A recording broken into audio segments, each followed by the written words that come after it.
Before this story begins, hit that subscribe button right now because what you're about to hear will have you on the edge of your seat.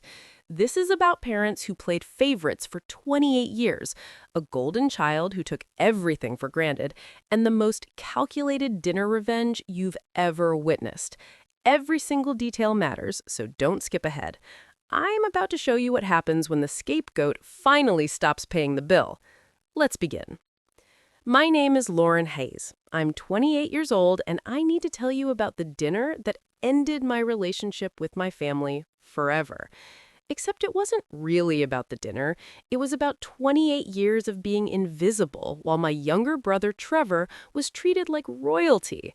But that night, when they ordered their third bottle of $200 wine and looked at me expectantly when the check came, something inside me finally broke.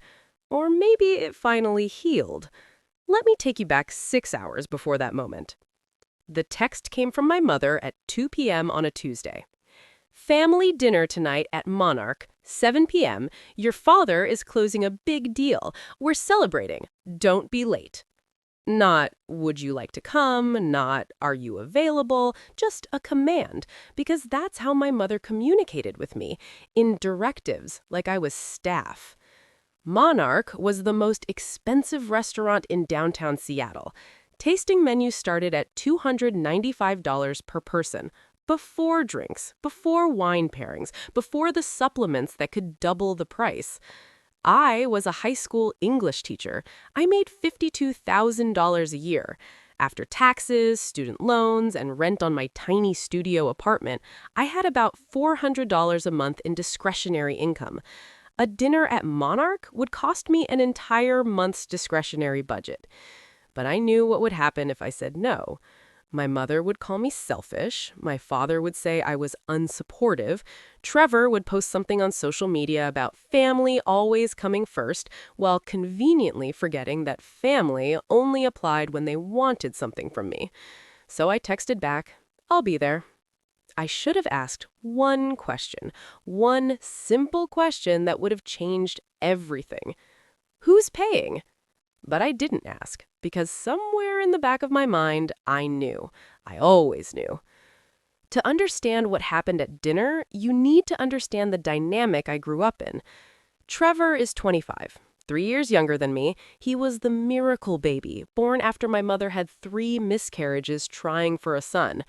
From the moment he arrived, the sun rose and set on Trevor Hayes. Trevor's kindergarten drawings went on the fridge, mine went in the trash. Trevor's soccer games were mandatory family events. My debate tournaments? We're busy that day. Trevor got a car for his 16th birthday, a brand new Honda Civic. I got a bus pass and a lecture about financial responsibility. Trevor's college tuition? Fully paid. Board and room covered, monthly allowance provided. My college? You can take out loans. It'll teach you the value of money. I graduated with $87,000 in student debt.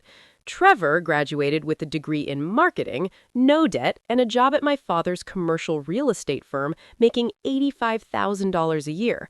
$33,000 more than I made after getting a master's degree in education. But here's the thing that really twisted the knife. I was expected to show up for Trevor. Always. Trevor's graduation? I took a personal day and drove 4 hours to attend. Trevor's housewarming party for the condo my parents helped him buy? I brought a gift worth $200 I couldn't afford. Trevor's promotion celebration? I was there, smiling, congratulating him. But when I got Teacher of the Year at my school, my parents didn't come to the ceremony. They were busy helping Trevor move furniture. When I published my first piece of short fiction in a literary journal, my mother said, "That's nice, dear," and then spent 30 minutes talking about Trevor's new girlfriend. When I finally paid off my car, a 2012 Toyota Corolla I'd been making payments on for 6 years, no one even acknowledged it. I was the family's emotional support, the reliable one, the one who showed up and helped and celebrated everyone else's achievements. And in return, I was furniture. Present, useful, but ultimately invisible. I arrived at Monarch at 7:59 p.m. early because I'd learned that being late was ammunition they'd use against me for months. My family was already seated. My parents, Trevor, and Madison, a 23-year-old influencer with 47,000 Instagram followers who'd never worked a real job in her life. "Lauren," my mother air-kissed near my cheek, careful not to disturb her makeup. "You're here, good. We've already ordered appetizers." Not "how are you," not "thanks for coming," just confirmation of my presence. I sat down in the last remaining chair, the one with the worst view, naturally. Trevor and Madison were facing the window with the Seattle skyline. My parents had the prime corner positions. I got the view of the kitchen door. "Your father just closed the Mercer Island development deal, $15 million in sales. We're so proud." "Congratulations, Dad." He nodded. He was already on his second scotch. I could see the empty glass being cleared. "And Trevor," my mother continued, beaming, "got promoted to senior account manager today, youngest person in the company to reach that position. Because I'm talented, not because Dad owns the company," Trevor added quickly, too quickly, defensively. "Of course," I said. What else was I supposed to say? That probably helped that his name was on the building? "Lauren, how's your little teaching job?" Madison asked, her voice sugary. My little teaching job, like I was babysitting, not educating 150 teenagers a day. "It's good. We just finished our unit on—" "We ordered the Wagyu beef supplement," my mother interrupted, not even pretending to care about my answer, "and the truffle pasta, and I think we're going to do the caviar service. It's a celebration, after all." I looked at the menu for the first time. The Wagyu supplement was $95, the truffle pasta was $75, the caviar service was $150. My stomach dropped. "Mom, I should mention, I'm on a pretty tight budget this month. I might just do the basic tasting menu." My mother waved her hand dismissively. "Oh, don't worry about it. Tonight is special." That wasn't an answer. That wasn't "we'll cover it" or "our treat." That was just dismissal. "Actually, I need to know, are we splitting this? Because I need to budget." "Lauren, don't be crass," said my father. "We're celebrating. Don't ruin it by talking about money." Trevor smirked into his wine glass. And that's when I knew. They expected me to pay, or at least to split it evenly, which at a place like this, with their appetites, would be financially devastating. I should have left then. I should have stood up, said, "Enjoy your dinner," and walked out. But I didn't, because 28 years of being the good daughter, the reliable one, the one who showed up and helped and celebrated everyone else's achievements, was a hard habit to break. So I stayed, and I watched them order. They ordered like Vikings preparing for battle. First course, oysters with champagne mignonette, $48. Second course, seared foie gras, $62. Third course, lobster bisque, $38. And that was before the mains. My father ordered the Japanese A5 Wagyu, $195. My mother ordered the truffle butter poached lobster, $165. Trevor ordered the dry-aged ribeye with the bone marrow supplement, $178. Madison ordered the Chilean sea bass, $145. They ordered 3 bottles of wine, each one more expensive than the last, $187, $212, and $264. I ordered the basic tasting menu, $295, the cheapest thing on the menu, and it was still more than I'd spent on groceries in the last 6 weeks. I watched them eat, watched them laugh, watched them toast to Trevor's promotion and Dad's deal and Madison's latest Instagram campaign. No one toasted me. No one asked how my students were doing. No one acknowledged that I'd driven 40 minutes in traffic after a full day of work to be there. I was a warm body in a chair, an audience member for the Trevor and Family Show. Halfway through the main course, my mother said, "Lauren, you're being awfully quiet." "Just tired," I said. "Long day." "Well, teaching isn't exactly demanding work," Trevor said. "You're done by 3 p.m. every day, right?" I bit my tongue. I didn't mention the 2 hours of grading I did every night, the lesson plans I wrote on weekends, the mandatory meetings and professional development and extracurricular clubs I advised. "Something like that," I said. Madison leaned over. If you're struggling financially, you could always start a side hustle. I make like $3,000 a month on Instagram just posting about skincare. She said this while wearing a Cartier bracelet that cost more than my car. I'll keep that in mind, I said. Dessert came. They ordered the tasting of all 7 desserts, $95. I had herbal tea, $8. The sommelier brought a digestif, aged cognac, $45 per glass. They each had 2. I watched the implicit bill climb in my head. With tax and tip, we were approaching $2,000. If split 5 ways, that's $400 per person. My entire monthly discretionary budget gone for one dinner. And then the moment came. The check.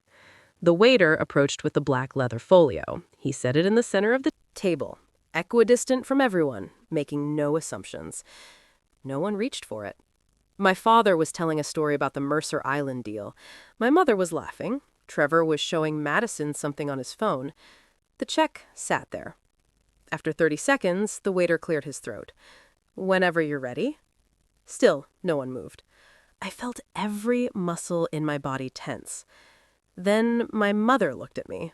Just looked at me with this expectant expression I'd seen 1,000 times before. The expression that said, "You'll handle this, won't you?" I reached for my purse on autopilot, 28 years of conditioning screaming at me to just pay, just smooth things over, just keep the peace. My hand touched my wallet, and then something happened. I thought about my studio apartment, about eating ramen for dinner 3 nights a week, about having $847 in my savings account, money I'd been saving for 6 months to finally buy a new laptop because mine was dying. I thought about Trevor's condo, about my parents' house in Bellevue with the water view, about the brand new Tesla my father drove. I thought about every debate tournament they missed, every achievement they dismissed, every time I'd shown up for them while they treated me like I was invisible. And I pulled my hand out of my purse. "I'm not paying for this," I said quietly. The table went silent. "What?" My mother's voice was sharp. I said, "I'm not paying for this. I can't afford it." "Lauren, don't be ridiculous," my father started. "I'm not being ridiculous. I'm being honest. This meal costs more than I make in a week. I can pay for my tasting menu and my tea. That's it." Trevor laughed, actually laughed. "Come on, Lauren, don't be cheap." "I'm not being cheap. I'm being poor. There's a difference. I'm a teacher. I make $52,000 a year. I have student loans. I drive a 12-year-old car.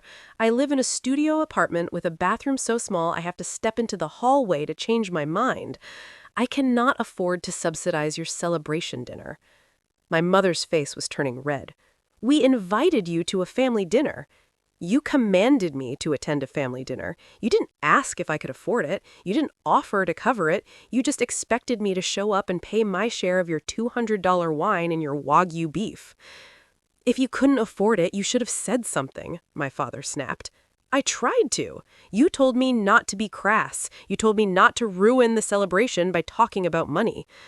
The waiter was standing several feet away, pretending to be invisible. Other diners were starting to look over. "Fine," my mother hissed. "How much can you contribute?" I did the math quickly. My tasting menu plus tea, plus tax and tip. I can pay $380. "That's not even a quarter of the bill," Trevor said. "Then maybe you shouldn't have ordered 3 bottles of wine and 7 desserts." I pulled out my credit card and set it on the table. "That's what I can afford. The rest of you can split the remainder." My mother looked like I'd slapped her. "I cannot believe you're doing this, after everything we've done for you." "What have you done for me?" The question came out before I could stop it. "What exactly have you done for me?" Silence. "You paid for Trevor's college. You gave him a car. You gave him a job. You helped him buy a condo. What have you given me?" "We raised you," my mother started. "That's not a gift. That's the legal minimum requirement of parenthood. What else?" No one answered. That's what I thought. I stood up. "I'm going to the restroom. When I come back, either my card will have been charged for $380 or it won't have been charged at all. Either way, I'm leaving." I walked to the bathroom on shaking legs. I locked myself in a stall and sat down on the closed toilet lid. I was shaking so hard I could barely hold my phone. I'd done it. I'd actually done it. I'd set a boundary. After 28 years of being the good daughter, the reliable one, the one who always showed up and paid and smiled and took the scraps of attention they threw my way, I'd finally said no. I felt sick. I felt powerful. I felt terrified. My phone buzzed. A text from Trevor. Real classy, Lauren. Way to ruin Dad's celebration. I didn't respond. Another text, from my mother this time. Come back to the table right now. We need to discuss this as a family. I typed back, I said what I needed to say. Charge my card or don't. I'm leaving either way. I waited 5 minutes, then I walked back out. The table was in chaos. My mother was on her phone, my father looked apoplectic, Trevor and Madison were whispering urgently. The check was still sitting there, untouched.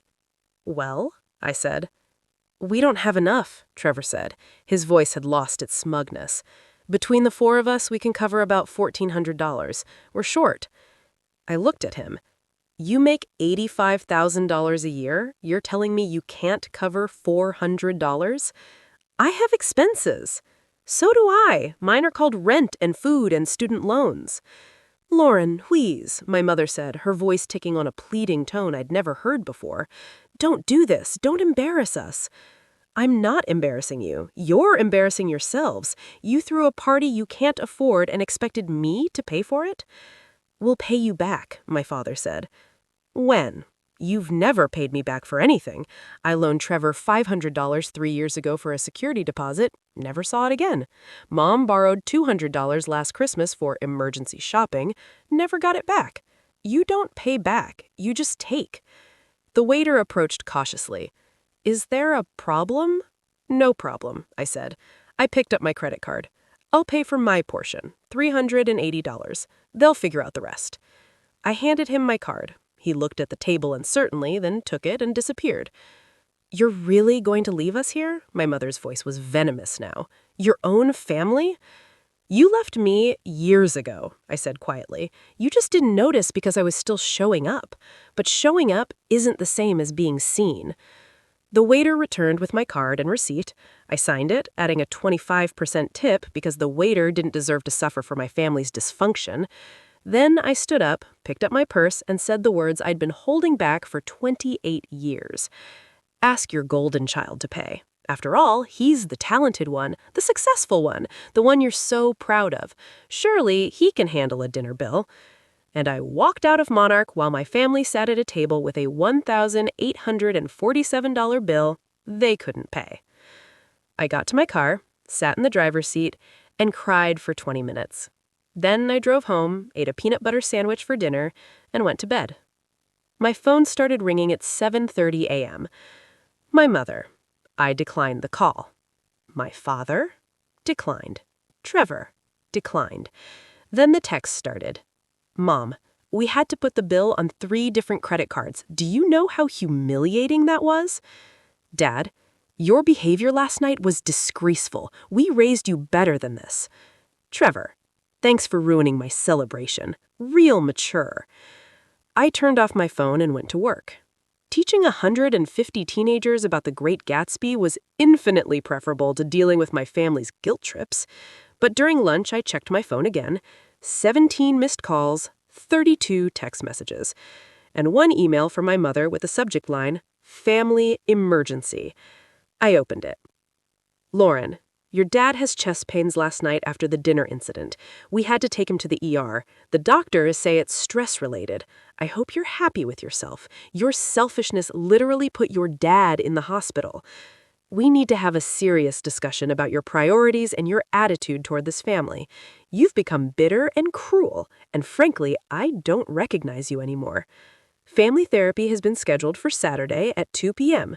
You will attend. This behavior cannot continue. Mom. I read it 3 times. Then I replied.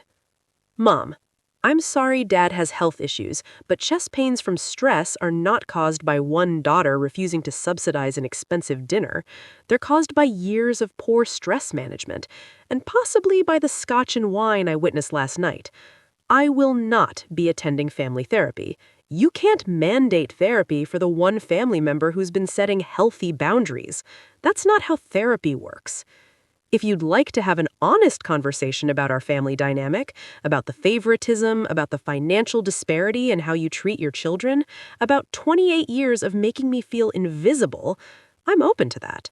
But I'm done showing up just because you command it. I'm done paying for celebrations I'm not actually part of. And I'm done apologizing for having boundaries. Lauren. I hit send before I could second guess myself. Trevor posted on Facebook.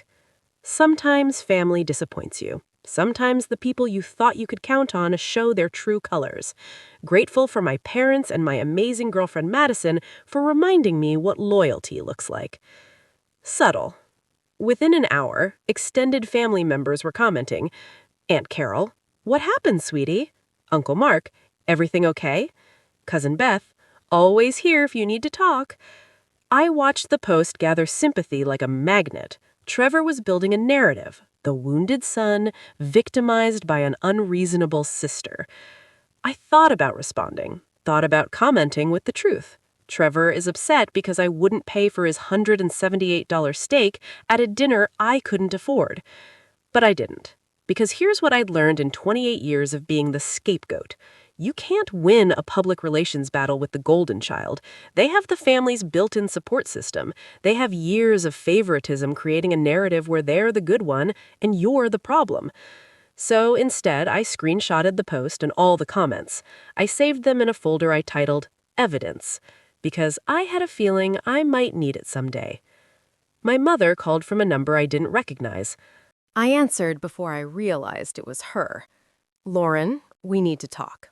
Mom, I'm at work. This can't wait. We're having a family meeting on Sunday. Your attendance is mandatory.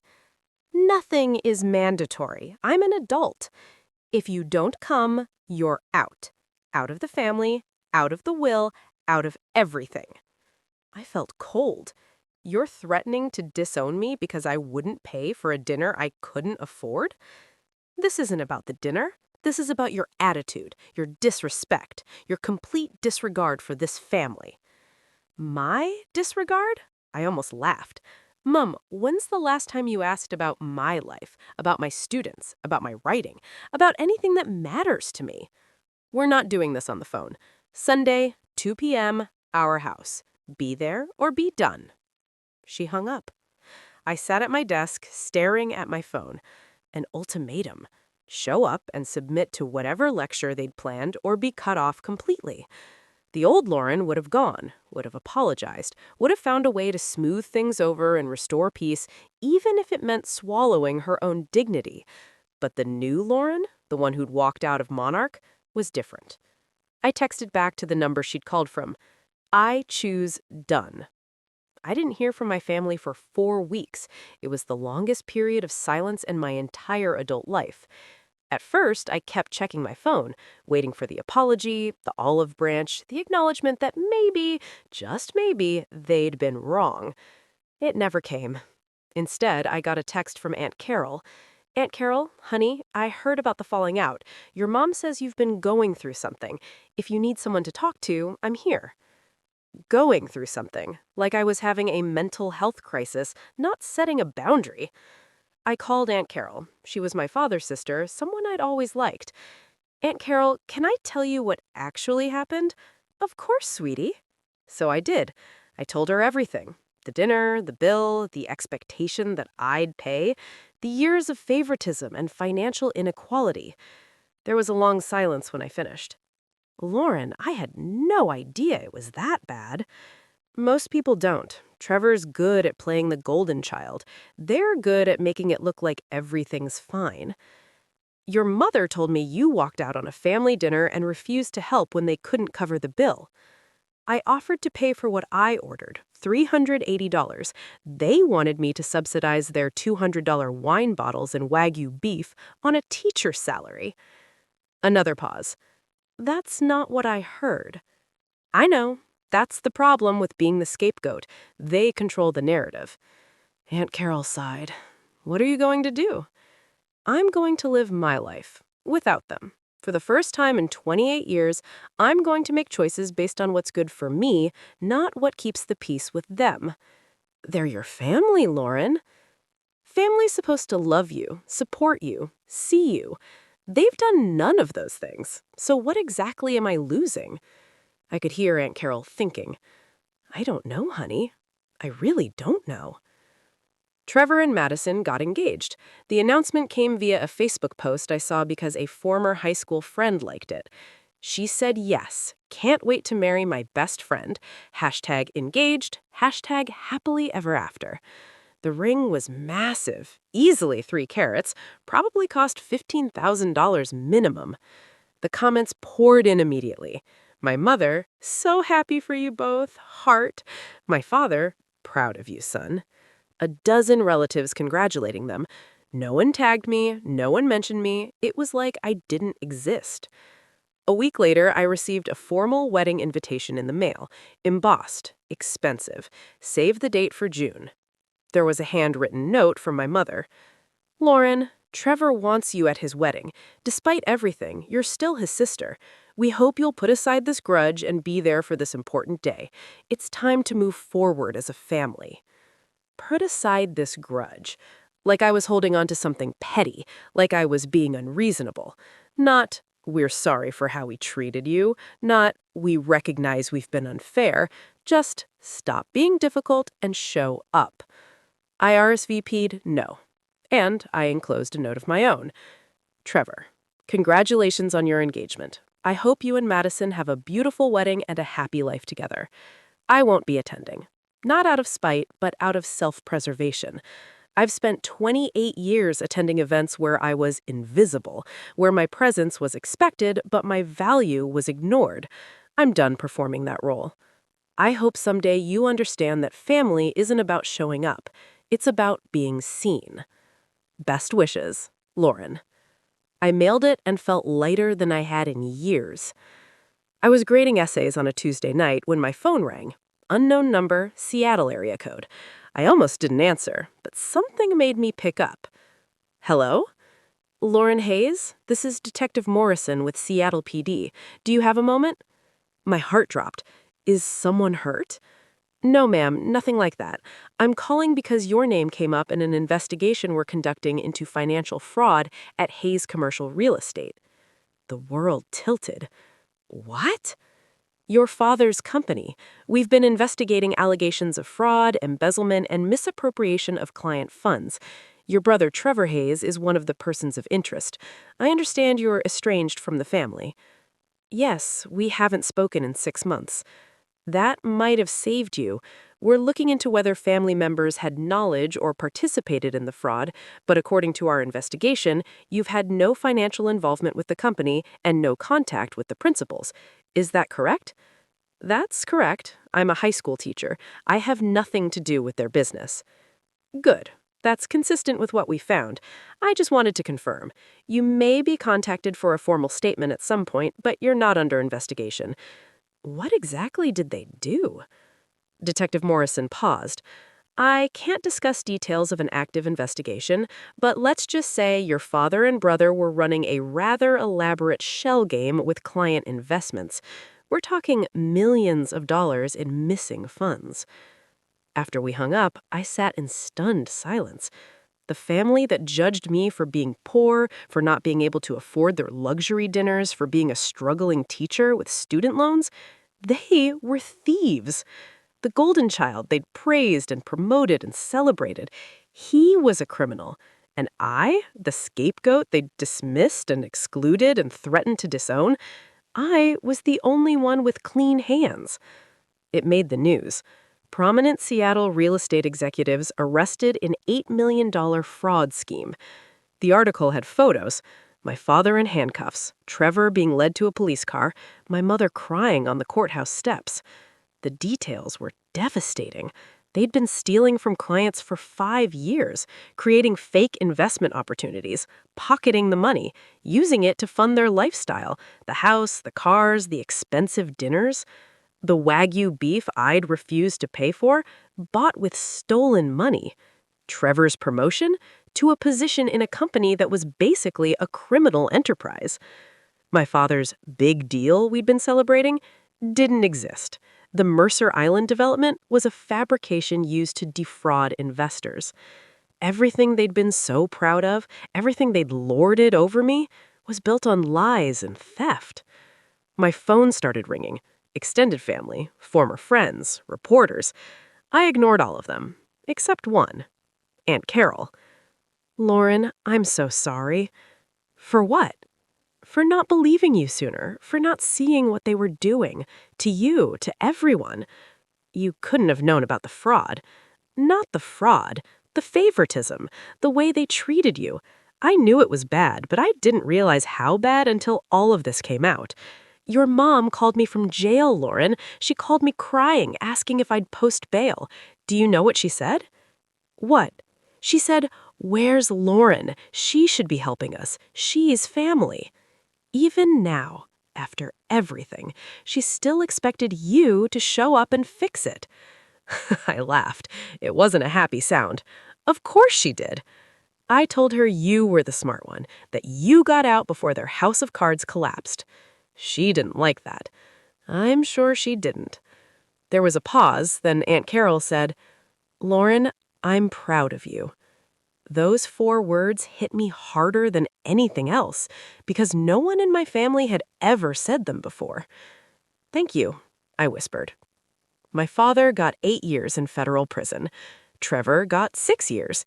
My mother wasn't criminally charged, but she lost everything in asset seizure and civil suits from the defrauded clients. She was living in a 1-bedroom apartment in Renton, working as a receptionist at a dental office. The estate in Bellevue? Seized and sold. The cars? Seized and sold. Trevor's condo? Seized and sold. Everything they'd used stolen money to buy was taken back. Madison broke off the engagement 3 days after Trevor's arrest. She posted a tearful video on Instagram about not knowing the real him and having to protect herself. It got 2 million views. I watched it all from a distance, not with satisfaction exactly, but with a strange sense of vindication. They judged me for being poor, for not being able to afford their luxury dinners, for being a struggling teacher. And it turned out I was the only one who had earned every dollar I had honestly. A letter came to my apartment. Handwritten envelope, prison return address. My father. I almost threw it away, but curiosity won. "Lauren, I know I have no right to contact you. I know you probably hate me, but I've had a lot of time to think in here, and there are things I need to say. You were right about everything. We did favor Trevor. We did dismiss you. We did take you for granted while holding Trevor up as the golden child who could do no wrong. I told myself it was because Trevor was ambitious, driven, a go-getter. But the truth is simpler and uglier. He was a son. And some deep, shameful part of me valued that more than having a daughter. Your mother and I come from a generation that puts ridiculous importance on male children. We brought that sickness into how we raised you both, and we destroyed our family because of it. Trevor is here too. Different facility, but we write sometimes. He's angry. At me, at the situation, at the world. But mostly at himself. He told me he doesn't even know who he is without the money, the image, the fake success we built for him. You know who you are. You knew it that night at Monarch. You knew it when you walked away. You knew it when you refused to be pulled back in. You were always the stronger one. We just couldn't see it because strength doesn't look like what we thought it should look like. I'm not asking for forgiveness. I'm not asking you to visit or write back. I just needed you to know. You were right. About all of it. I'm sorry I couldn't be the father you deserved. Dad. I read the letter 3 times. Then I put it in a drawer and went about my day. Maybe someday I'd respond. Maybe I wouldn't. But for the first time in my life, it was my choice. Not an obligation, not a command. just a choice I could make when and if I was ready.